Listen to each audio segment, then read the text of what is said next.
Bueno, buenas noches, buenas tardes. Nuevamente se me va a quedar sin espacio. Buenas noches, buenas tardes desde Madrid.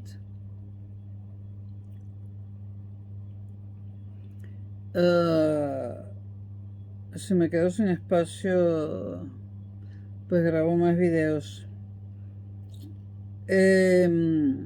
Son las 19:04, es decir, las 7:04 de la tarde o de la noche del día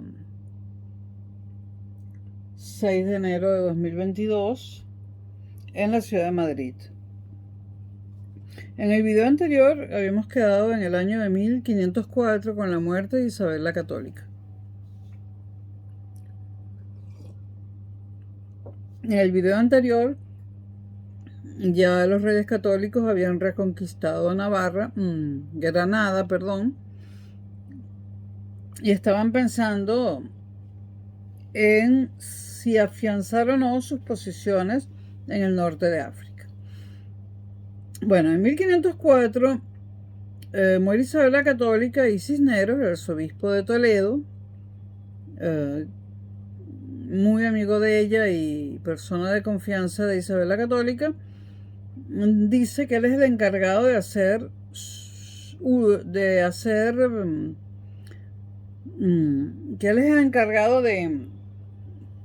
hacer cumplir su última voluntad.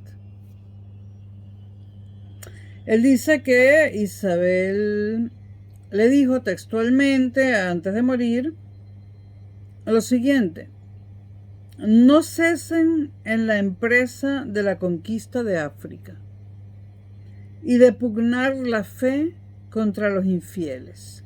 Esto me imagino que el que lo tradujo, lo que está traducido del latín, ¿no? Bueno, ella dijo, según el cardenal Cisneros, no cesen en la empresa de la conquista de África y de pugnar la fe contra los infieles. En 1509, un nuevo y poderoso ejército fue enviado a África y ocupó Orán. Está centrifugando mi lavadora, espero que no sea un problema.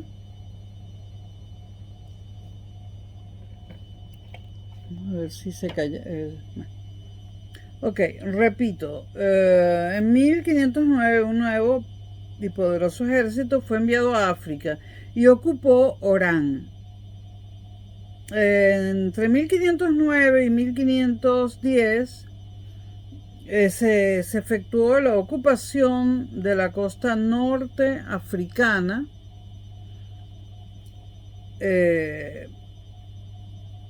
Entre 1509 y 1510 se llevó a cabo la ocupación de la costa norteafricana, y esto solo sirvió para acentuar las divergencias entre Fernando de Aragón y el arzobispo de Toledo, Cisneros.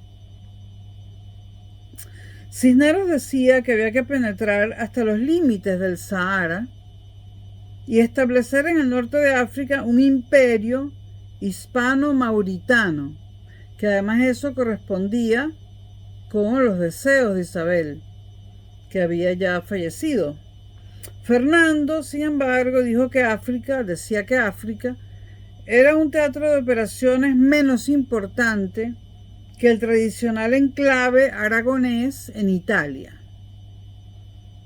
Por lo tanto, se hizo una ocupación limitada del litoral africano para proteger a España de un ataque de los moros. Al ver que se hace una ocupación limitada y no se penetra dentro de África, el cardenal Cisneros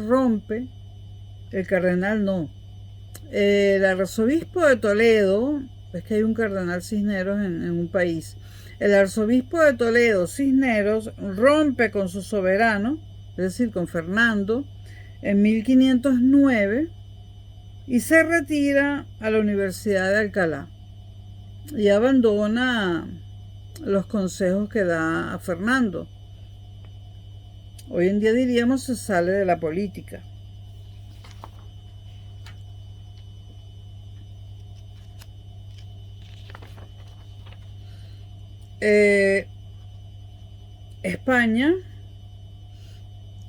España pagaría muy cara esa política de ocupación limitada de las costas del norte de África. Es decir, que Isabel, como se suele decir en España, o como decimos algunos, Isabel tenía razón, y es que Isabel tenía razón en todo. Bueno, los corsarios berberiscos querían establecer bases a lo largo del litoral africano. Y en 1529, los Barbarroja, que eran dos piratas hermanos procedentes de Oriente, recuperaron el peñón de Argel.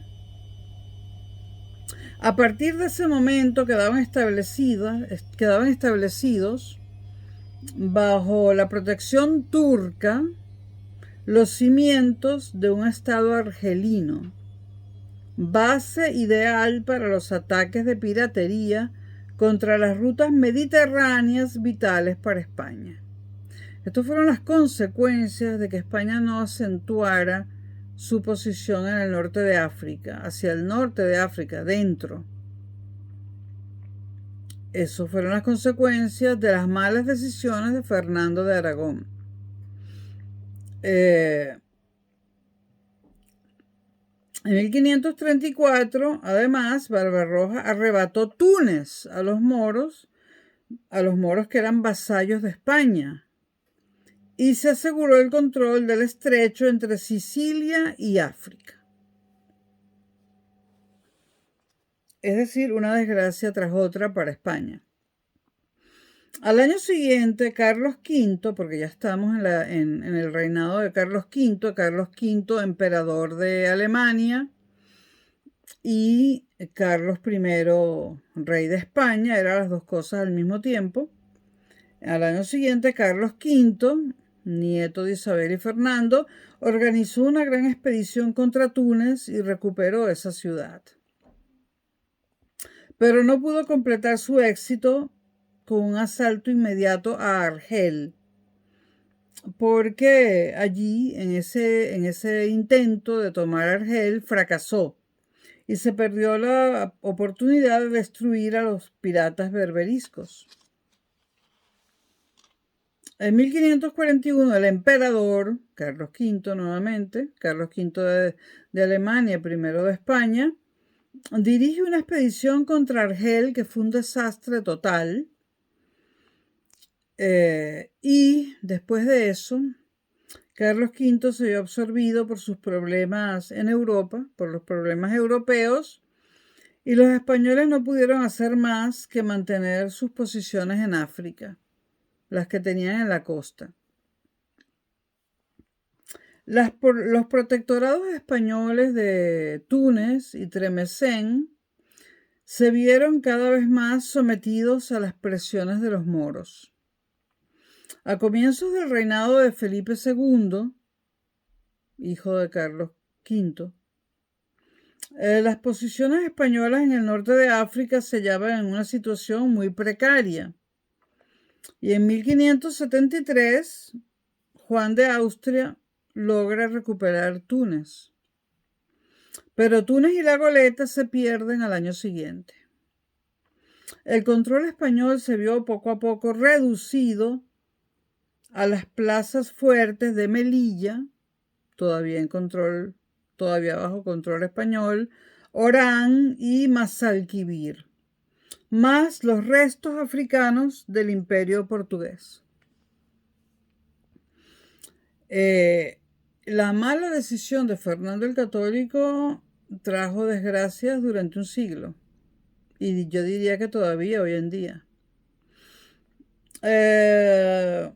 La razón más obvia del fracaso español en el norte del África reside en la magnitud de los intereses españoles en otros lugares.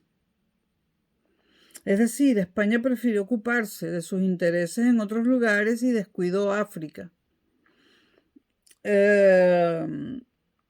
Fernando el Católico, Carlos V y Felipe II, los tres, unos más, otros menos, descuidaron África porque tenían otras propiedades, otras tierras a las que dieron prioridad, entre ellas América. Ya vamos a llegar a América. Como consecuencia de todo esto, aumenta la piratería en el Mediterráneo occidental. Bueno, de esa piratería viene el Principado de Mónaco. Los Grimaldi eran piratas que finalmente se apoderaron de esa parte que pertenecía a Francia y se establecieron allí. Los Grimaldi son descendientes de piratas.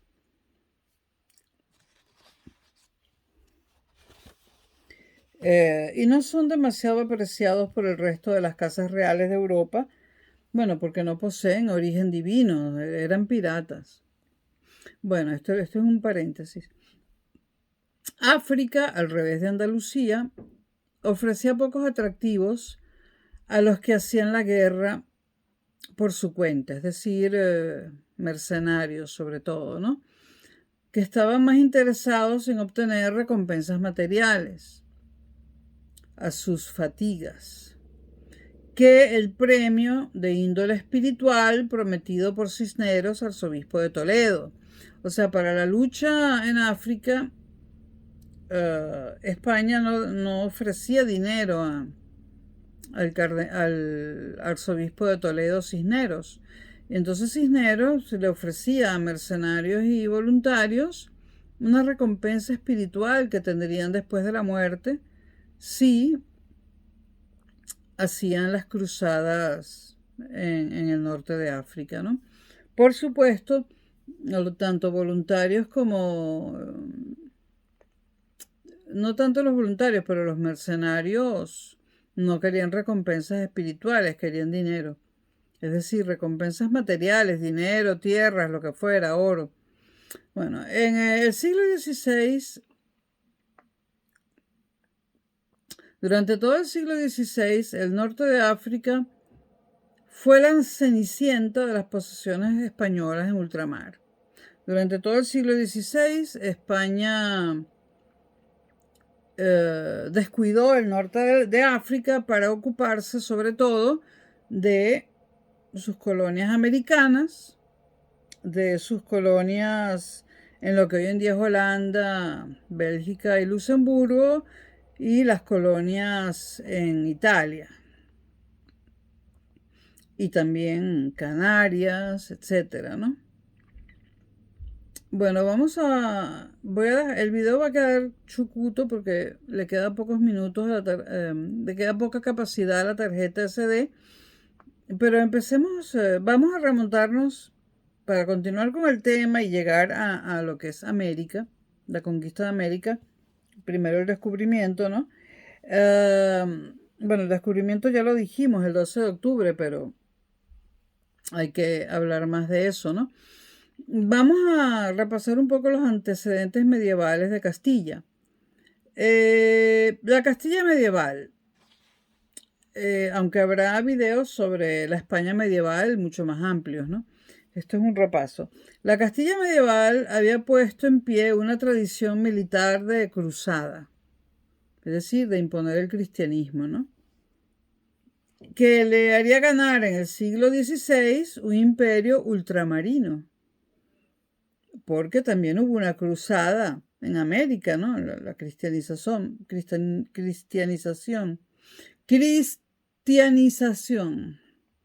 Bueno, entonces la Castilla medieval había puesto en pie la tradición militar de la cruzada y una tradición de experiencia marítima.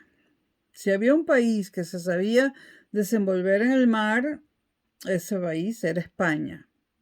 Como al principio lo fue Portugal, ambos realmente.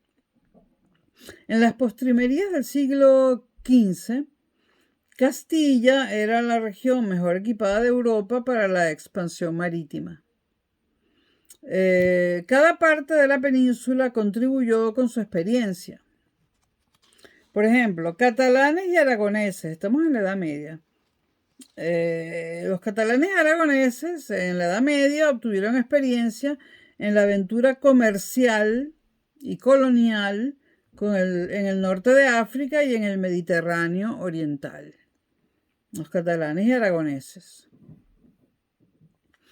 Los mallorquines, que también pertenecían a la corona de Aragón, crean una escuela de cartografía que ideó técnicas de gran valor. Los vascos, en la Edad Media, adquieren experiencia en la pesca de altura en el Atlántico y eran hábiles pilotos y constructores navales. Los portugueses perfeccionaron la carabela. Los castellanos tenían su propia experiencia comercial y marítima. El auge de la mesta, de la que ya hemos hablado en videos anteriores, y la expansión del comercio lanero, de lo que también hemos hablado en videos anteriores, con el norte de Europa, aceleraron el desarrollo de los puertos del norte de España. Es decir, España, debido al auge de la mesta y del comercio de la lana, desarrolló muchos sus puertos del norte, sobre todo San Sebastián, Laredo, Santander y La Coruña, ¿no? Y esto le dio a los castellanos, todo esto le pertenecía en ese momento a Castilla, esto le dio a los castellanos una gran experiencia comercial y marítima. En 1296, en la Edad Media, se unen estos 4 puertos, San Sebastián, Laredo, Santander y La Coruña, en una cosa que se llamaba la Hermandad de las Marismas.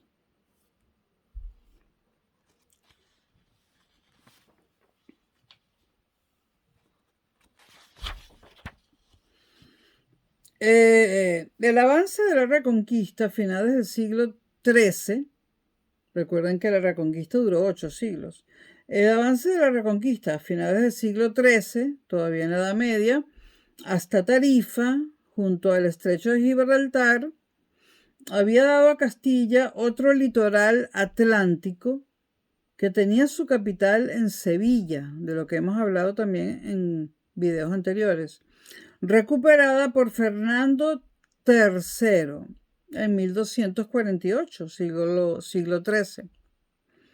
Sevilla era una poderosa comunidad comercial, y lo hemos dicho en videos anteriores, no solo en estos de la Europa, de la España imperial, sino también en los videos de historia moderna en general, y en todo lo que está en este canal hay muchos videos donde se habla de esto. En el siglo XV, Sevilla se había convertido en un activísimo centro comercial. Era el puesto de observación de Europa desde el que se vigilaban el norte de África y la ancha extensión del océano Atlántico. Ya dijimos también en videos anteriores que Sevilla poseía un puerto naval, fluvial, de río.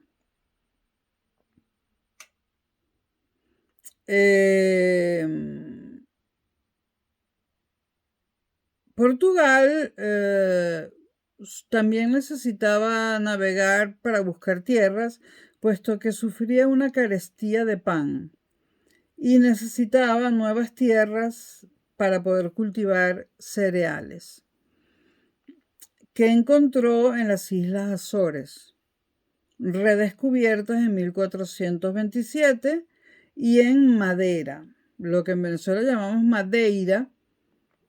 En España lo llaman Madeira porque Madeira es en lengua portuguesa, en lengua española es Madera.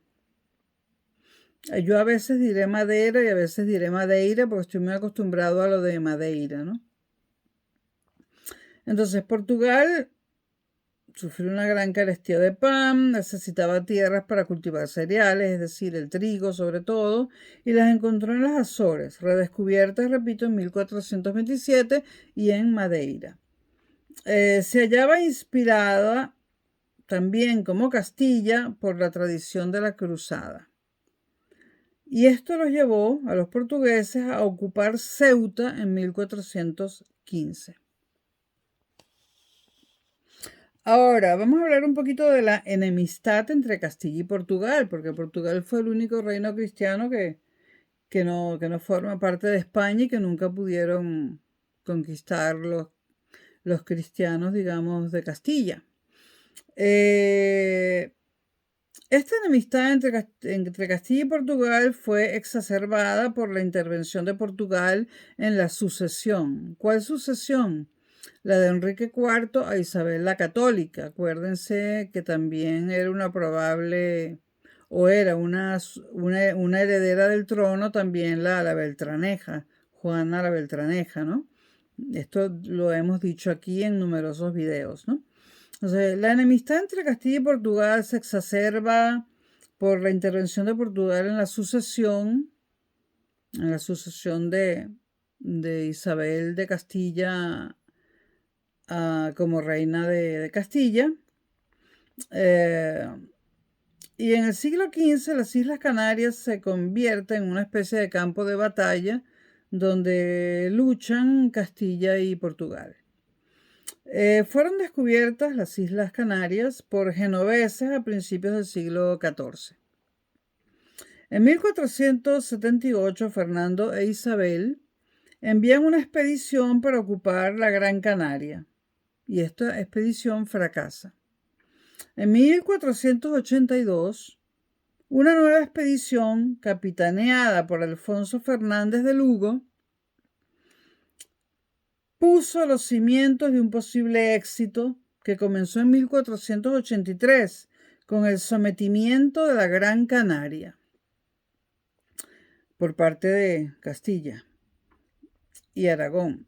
Y en 1492 fue ocupada La Palma y en el 93 Tenerife. Canarias era una indispensable escala de gran valor en la ruta de América.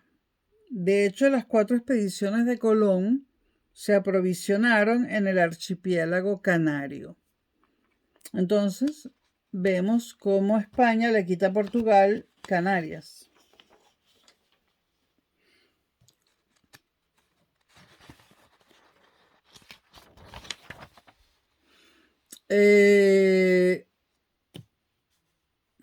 De que me da tiempo, me quedan 12 minutos. Las expediciones organizadas y financiadas por entero bajo los auspicios del sector privado, porque esta es otra. Las expediciones hacia América eran muy costosas. La corona por sí sola no las podía financiar. Hubo dinero privado. Entonces, las expediciones organizadas y financiadas por entero bajo los auspicios del sector privado dependían de la corona en cuanto a su autoridad legal. Es decir, si entes privados querían hacer viajes de exploración a América, necesitaban el permiso de la corona. Pero las pagaban ellos mismos con sus dineros privados, ¿no? Pero dependían de la corona en cuanto a su autoridad legal. Esta había sido la costumbre de la corona al suscribir contratos con los líderes de las expediciones militares contra los moros, porque no toda la reconquista se hizo con dinero, vamos a llamarlo público, que venía de los impuestos de la corona. Mucho dinero, o sea, muchas de las expediciones durante la reconquista por parte de los cristianos de las tierras ocupadas por los moros, muchas de esas expediciones se hicieron con dinero privado también. Entonces, esto de usar dinero privado era la costumbre de la corona suscribir contratos con los líderes de las expediciones militares contra los moros. Es probable que estos contratos inspirasen el documento conocido con el nombre de capitulación. Ese es un documento muy importante porque va a ser mencionado en todo lo que es la España americana, ¿no? La América española, perdón. La América española. Capitulación. Entonces, estos contratos inspiraron un documento conocido con el nombre de capitulación. que se convirtió más tarde en la fórmula acostumbrada de los acuerdos entre la corona española y los conquistadores de América, porque los conquistadores de América no eran necesariamente miembros de la corona ni de la nobleza, eran particulares. El objeto de las capitulaciones era el de reservar para la monarquía algunos derechos sobre los territorios recién conquistados, al tiempo que garantizaban al jefe de la expedición las debidas mercedes o recompensas por los servicios prestados. Esta recompensa podía consistir en un cargo oficial como el de adelantado, otra palabra importante. Adelantado es un cargo oficial que se crea en las colonias españolas. Entonces, la recompensa no siempre era dinero o no siempre era solamente dinero. A veces se daba, la corona le daba el cargo oficial de adelantado al jefe de la expedición, como sucedió, por ejemplo, en Las Palmas, cuando se le concedió este cargo a Fernández de Lugo, el cargo de adelantado. Este cargo era un título hereditario y era concedido por los reyes castellanos en la Edad Media. Y luego se volvió a utilizar con la conquista. El jefe de la expedición solía también quedarse con los despojos de la conquista en forma de bienes muebles y cautivos y recibir concesiones de tierras y un título de nobleza. Y la capitulación era la escritura legal imprescindible. Capitulación. Esa palabra sí que es muy importante. La organización municipal de la Castilla medieval fue fielmente trasplantada a las colonias de ultramar. Es decir, la organización municipal de la Castilla medieval, no de la Castilla moderna, sino es que la Castilla moderna hereda la organización municipal de la medieval y esa es la organización que trasplanta en sus colonias americanas. Lo dejamos por aquí y ya vuelvo. Primero tengo que vaciar espacio en la tarjeta SD. Bueno, España, Madrid, jueves 6 de enero de 2022, las 19:31. Nos vemos, soy Concha Seijas.